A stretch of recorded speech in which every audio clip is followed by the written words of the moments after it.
these cells are going to help tell other cells how to heal. They may help other cells heal. So by secreting the exosomes, or you can actually get mitochondrial transfer.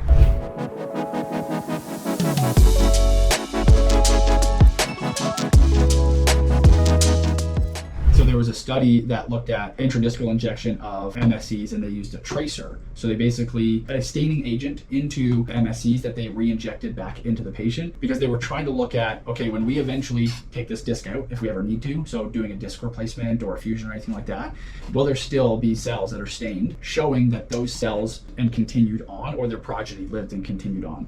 And it was a small study, I think it was only like 4 patients, but they did find that when they eventually, in some of those patients, when they eventually went in and took those discs out, that there was still some stained cells present that had incorporated into the disc. And not as an MSC, they were now a different cell type, like they were part of the annulus fibrosis. And so there is like this little bit of evidence showing that, hey, maybe if we take these cells out and then re-inject them back in, that maybe some of them will act in the way that Arnie Kaplan first demonstrated, that there will be some differentiation and some proliferation, but for the most part, it's all just paracrine signaling. And so that's why generally when I'm talking with patients about this stuff, it's not, hey, we're going to inject this adipose, this nanofat, this microfat, and those cells in there are going to turn into new cartilage. No, it's all focused on these cells are going to help tell other cells how to heal. They may help other cells heal. So by secreting the exosomes, or you can actually get mitochondrial transfer. So an MSC can actually transfer its good mitochondria into a damaged cell and say, here's new mitochondria for you to be able to heal better, because it's an energy driven process in order to be able to do that.